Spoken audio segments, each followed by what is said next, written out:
नगे च सुरेन्द्रे च कौशिके पाद संस्पृशि निर्विशेष मनस्काय श्री वीरस्वामिने नमः। आर्हत वाङ्मय में कहा गया है, दुम पत्त ए पंडुय ए जहा निवडई राई गणान अच्छय एवं मनुयान जीवियम समयम गोयम मापमाय। हमारी दुनिया में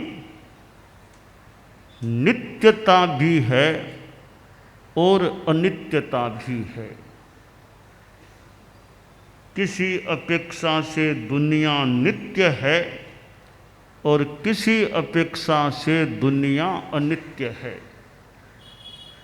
इसमें हम शाद्वाद का दर्शन कर सकते हैं, संभवतः अनेकांत का दर्शन कर सकते हैं कि दुनिया में किसी अपेक्षा से नित्यता है और किसी अपेक्षा से अनित्यता है।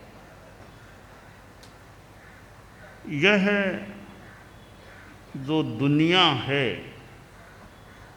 उसमें शाश्वत तत्व भी हैं, धर्मास्तिकाय, अधर्मास्तिकाय, आकाशास्तिकाय, पुद्गलास्तिकाय, जीवास्तिकाय, ये 5 अस्तिकाय दुनिया में शाश्वत हैं। ऐसा कोई समय नहीं था, है, न है और न होगा कि 5 अस्तिकाय समाप्त हो जाएं। तो यह भी दुनिया की शाश्वतता है कि 5 अस्तिकाय यहाँ सदा विद्यमान रहते हैं। और अनित्यता इसलिए है कि पर्याय परिवर्तन होता है। एक जीव मनुष्य है तो कभी वह देव गति में हो सकता है और किसी गति में जा सकता है। तो परिवर्तनशीलता भी हमारी दुनिया में है, उस रूप में दुनिया में अनित्यता भी होती है। केवल नित्य ही है दुनिया, यह बात भी कुछ विचार्य बन सकती है। किसी अपेक्षा से नित्य भी कोई कह दे तो कह दे दुनिया अनित्य ही है, यह भी एक अपेक्षा से बात ठीक हो सकती है। समग्र रूपेण देखें तो दुनिया नित्यानित्य है, नित्यानित्य, नित्य भी है और अनित्य भी है।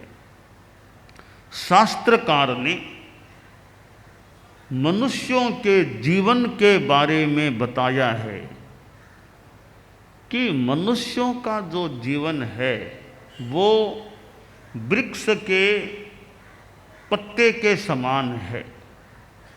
वृक्ष का पत्ता,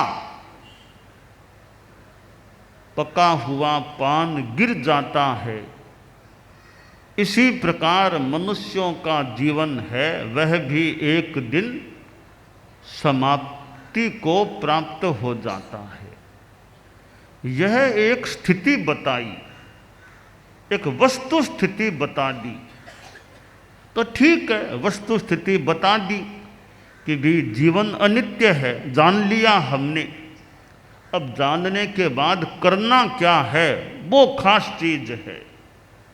तो करना क्या है, समयम गोयम मापमाय, प्रमाद नहीं करना है, जागरूक रहना है। यह गौतम के नाम संदेश है। तो यह उत्तरध्ययनानि का 10वां अध्ययन है। इसमें यह संदेश बार बार उच्चरित किया गया है, विभिन्न स्थितियां बताते हुए निष्कर्ष के रूप में, संदेश के रूप में कहा गया है, मानो कि समयम गोयम मापमाय। गौतम समय भर भी प्रमाद मत करो। यह जीवन हमारा कितना अनित्य है। वर्तमान में सामान्यतया मनुष्यों का जीवन है 100 मान लो, 125 मान लो, थोड़ी और कम ज़्यादा कुछ मान लो, आखिर कितने वर्ष आते हैं? 150 वर्ष का तो कहीं भी कोई आदमी दुनिया में उपलब्ध जात है या नहीं। तो 100, 125 थोड़ा आसपास की उम्र ज़्यादा से ज़्यादा मान लें सामान्यतया, और वह भी 125 भी सबको आते हैं क्या? 100 पार करने वाले कोई कोई व्यक्ति होते हैं 100 पार करने वाले। अधिकांश लोग तो वर्तमान में 100 के भीतर भीतर पर भव पथगामी बनने वाले होते हैं। एक हमारे साध्वी जी तो धर्म संघ में हैं, साध्वी बिदामा जी, जो राजस्थान कालू लूणकरणसर कालू में हैं, और वे 100 पार करीब 105 वर्ष की या 105-6 वर्ष की लगभग की साध्वी जी हैं। यानी हमारे धर्म संघ के आज तक के चारित्रात्माओं के इतिहास में 100 पार करने वाली एक ही साध्वी हुई है। लगभग 264 वर्षों के इतिहास में पूरे में एक चारित्रात्मा 100 पार करने वाली हुई है। आप गृहस्थों में भी 100 पार करने वाले कोई कहीं कोई मिल जाए, प्रायः नहीं मिलते हैं, ऐसा लगता है। तो 90-95 में भी आए या न आए, 96-98 में भी आए या न आए,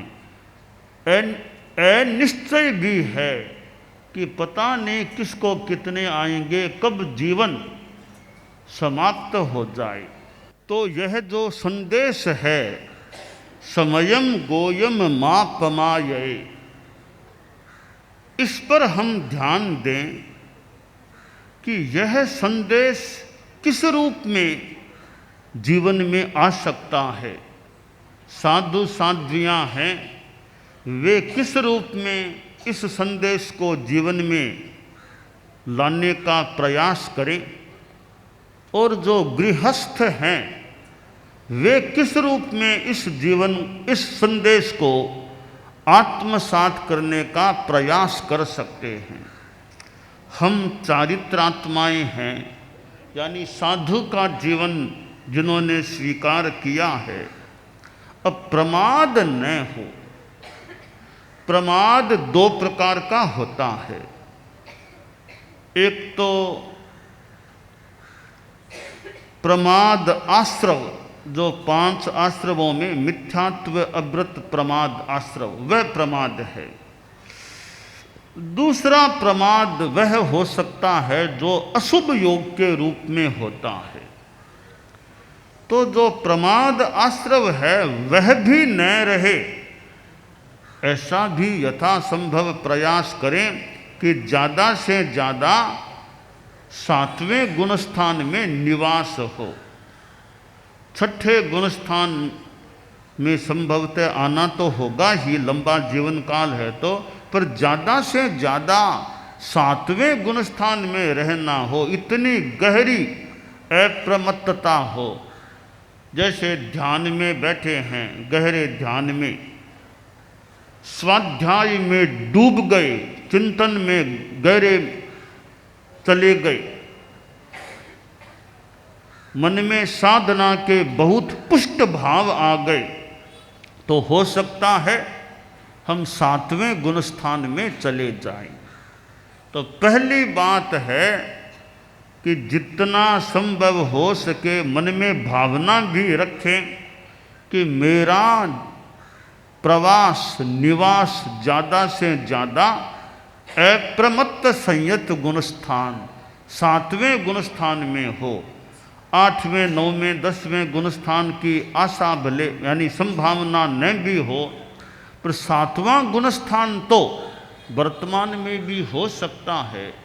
तो ज़्यादा से ज़्यादा सातवें गुणस्थान में रहना हो, ऐसी भावना और प्रयास हमारा रहे तो समयम गोयम मापमाये, इस संदेश को हम इस रूप में आत्मसात कर सकते हैं। दूसरी बात कि सातवें गुणस्थान में तो मान लो कितना रहना हो, ज़्यादा रहना न भी हो, तो साधु यह ध्यान दे अशुभ योगों की प्रवृत्ति न हो जाए।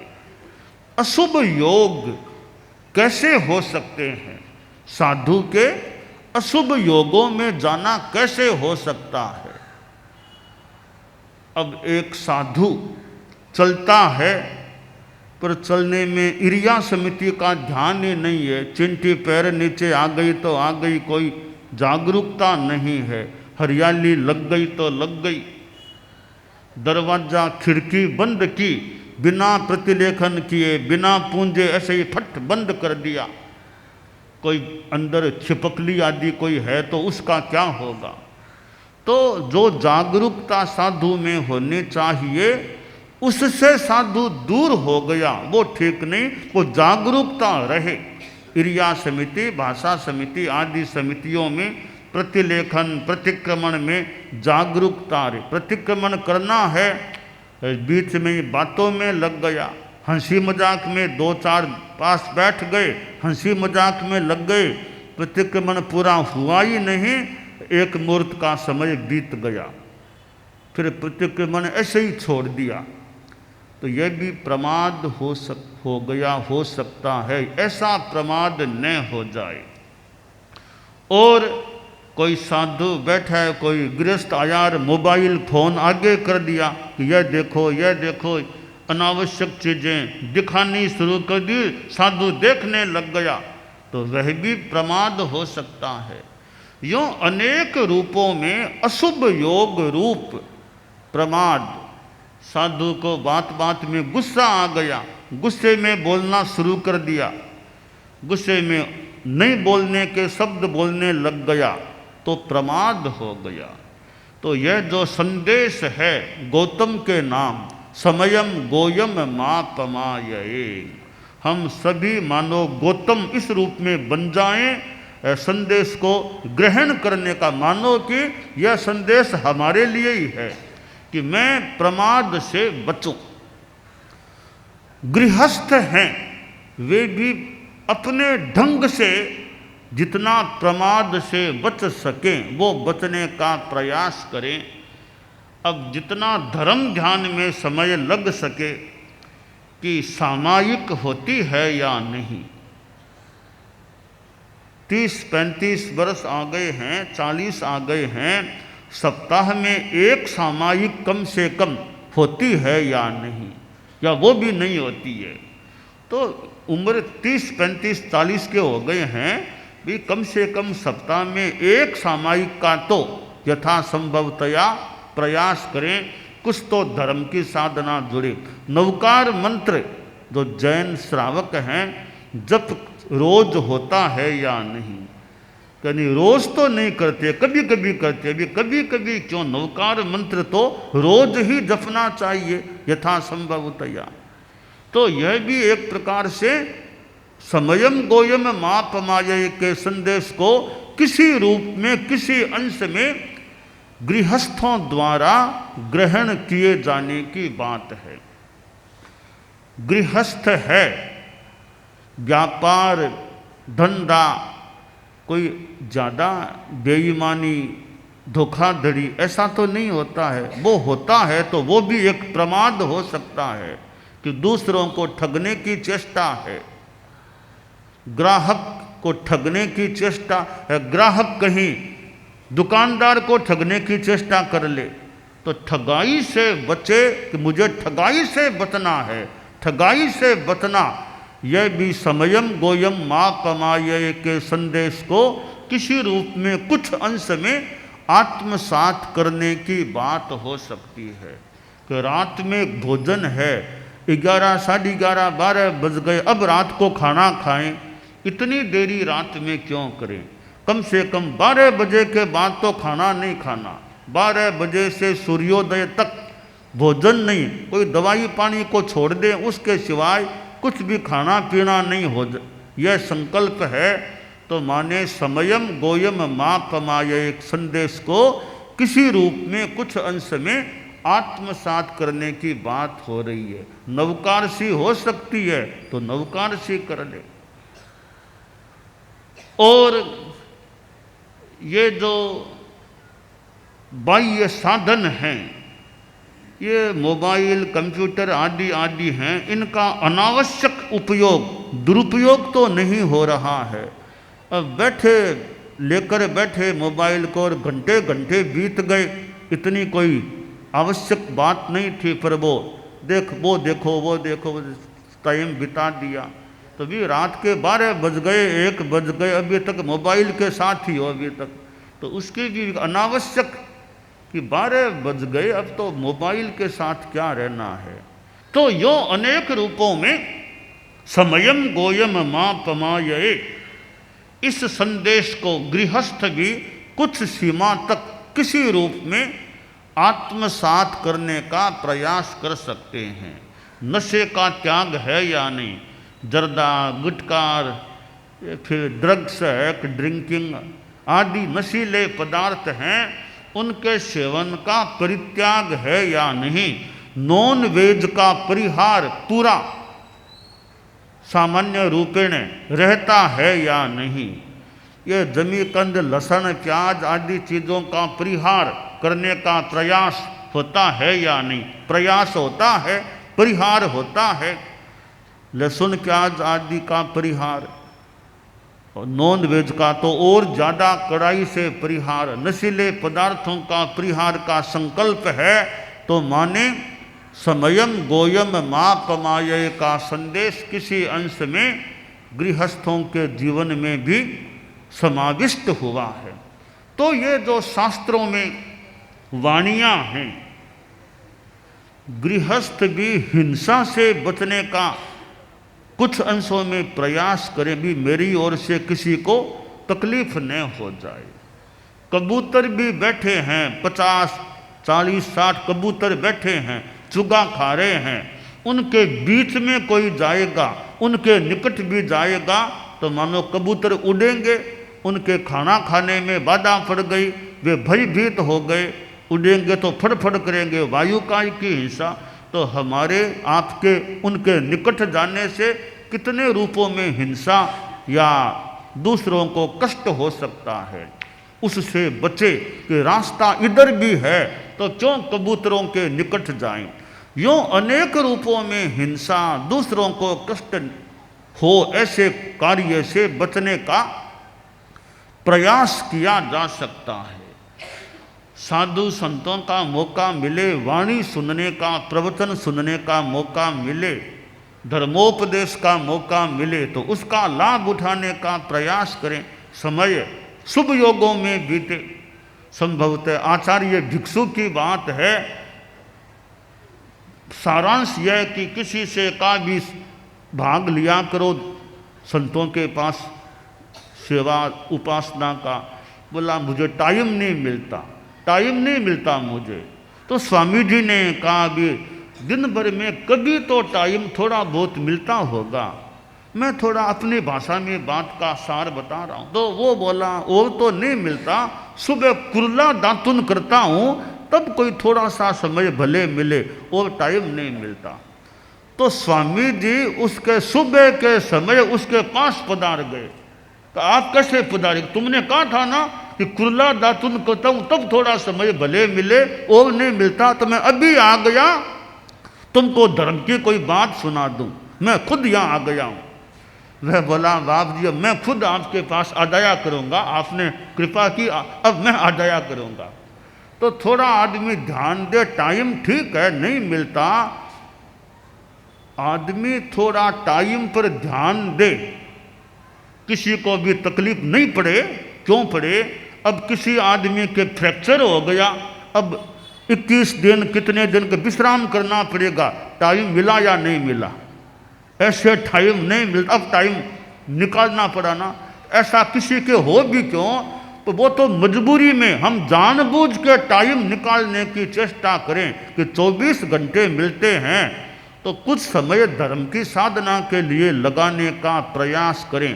थोड़ा टाइम मैनेजमेंट पर ध्यान देकर संभव हो सके तो भी कभी सामायिक करें, जप करें, स्वाध्याय करें, साधु संतों की यथासंभव उपासना सेवा करें। तो यह भी समयम गोयम मापमाये के संदेश को कुछ आत्मसात करने का इस रूप में प्रयास हो सकता है। तो यह बड़ा महत्वपूर्ण संदेश है। उत्तराध्ययनानि के 10वें अध्ययन में बार बार जो रिपीट होता है, समयम गोयम मापमाये। परम पूज्य आचार्य श्री तुलसी ने अनुव्रत आंदोलन की बात चलाई कि भी जैन हो अजैन हो, कोई भी आदमी हो, नॉन जैन भी है, छोटे छोटे अच्छे संकल्पों को ग्रहण करो, जीवन अच्छा बनेगा, हमारी आत्मा अच्छी बने। आचार्य श्री महाप्रज्ञ जी ने यह प्रेक्षा ध्यान आगे बढ़ाया। वो प्रेक्षा ध्यान के शिविर भी लेते, प्रेक्षा ध्यान का प्रयोग भी कराते। भीतर में जाएं, राग द्वेष से मुक्त रहकर जीने का अभ्यास करें। तो ये सारे मानो कुछ अंशों में, किसी अंश में समयम गोयम मापमाये के संदेश को आत्मसात करने का प्रयास हो सकता है। आज दुनिया में धर्म भी है, कितने कितने संत दुनिया में हैं। अरे भारत में तो कितने संत हैं। ये मानो भारत का भाग्य है कि इतने संत धर्म गुरु यहाँ मिलते हैं। और संतन होते जगत में जल जाता संसार। संत जलता कि नहीं जलता वो तो अलग बात है, पर सत प्रेरणा मिलती रहती है तो दुनिया अच्छी कुछ रह सकती है, ऐसी संभावना बन सकती है। तो एक तो साधु गृहत्यागी संत होते हैं, कुछ गृहस्थों में भी कुछ अंशों में संत पुरुष मिल सकते हैं तो बड़े संयमी हैं, बड़े साधक हैं, सरल है, ईमानदार है, भले हैं, अपनी आजीविका में भी धर्म को रखने वाले, नैतिकता को रखने वाले हैं। तो ऐसे कई लोग गृहस्थ भी कुछ अंशों में गृहस्थ साधु के रूप में भी मिल सकते हैं, हो सकते हैं। और ज़्यादा समय अपना धर्म ध्यान में, साधना में लगाते हैं, दूसरों की भी धार्मिक आध्यात्मिक सेवा करते हैं। तो हम चारित्रात्माएँ भी और गृहस्थ भी, यह जो आगम का संदेश है समयम गोयम मापमाये, इसका हम भीतर में समावेशन करने का यथासंभव प्रयास करें, यह काम्य है।